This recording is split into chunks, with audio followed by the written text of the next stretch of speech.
I'm Liam the teacher and welcome back. It is a pleasure to have you. So this video is all about an introduction to punctuation. So we'll be looking at those punctuation symbols, finding out what they're called, but also most importantly when to use them and why it's important as well.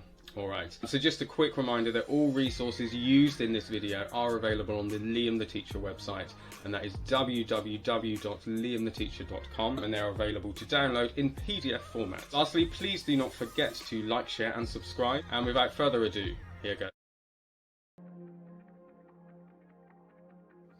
Okay, so our first question of all, of course, is what even is punctuation? Punctuation is a symbol or symbols used in fiction and non-fiction text. Fiction texts are, of course, novels, storybooks, that sort of thing. And non-fiction texts are, of course, things like instructions, recipes, but also fact books and information books as well.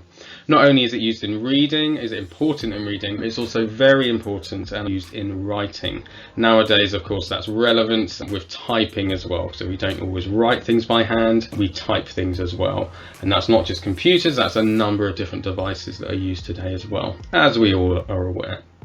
And of course, the aim of all of this, the aim of punctuation, is to make communication clearer and easier. So the reason why this is all so important and the benefit to all of this is all linked to communication. So that will be whilst interacting with people, but also the things we read, the things we need to write, it all links back into communication. So knowing what punctuation symbols mean enables us to use punctuation symbols correctly but also effectively. So naturally that means that communication and the way that we're communicating becomes clearer the more that we use punctuation, the more that we understand the purpose and the meaning of punctuation. So we become better communicators. Knowing what punctuation symbols mean also enables us to better understand how something should be read. And that means the pace, the tone, the expression, and the emotion in what we're reading.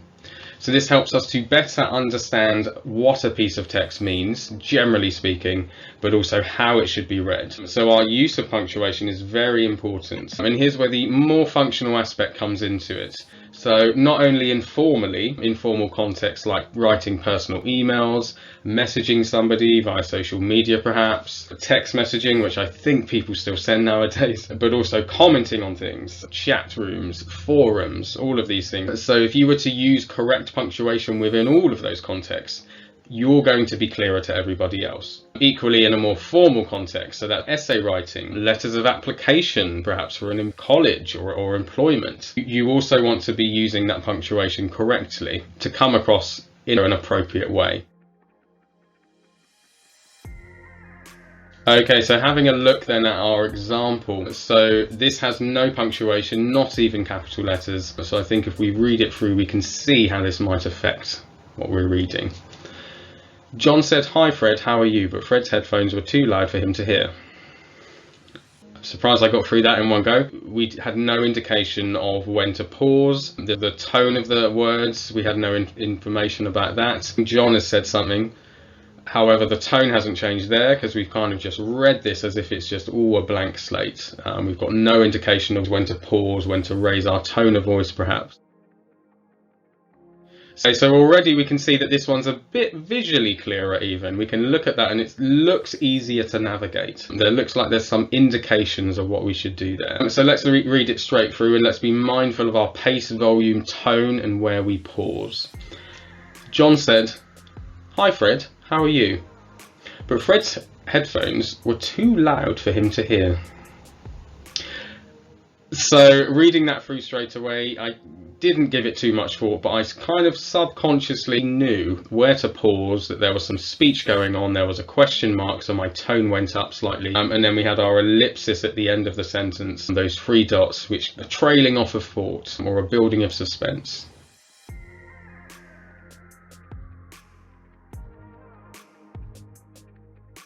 Okay, so just a brief note on this one. You will notice that it's called a speech mark or a quotation mark.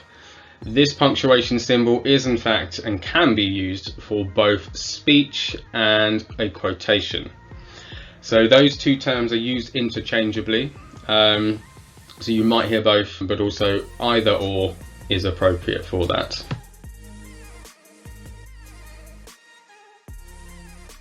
Okay, just another quick note here with the bracket. It can also be known as a parenthesis. That tends to be used, that terminology, in the USA, and we tend to use the term bracket here in the UK. Parenthesis, I think I'm pronouncing correctly. Please do let me know.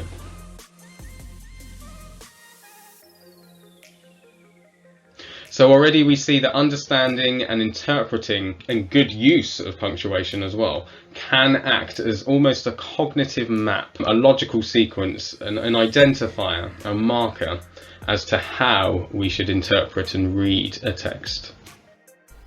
Once again, it's been a pleasure to have you, and please don't forget to like, share and subscribe.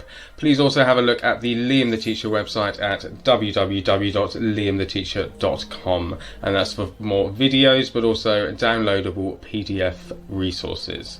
Thank you again, and I hope to see you very, very soon.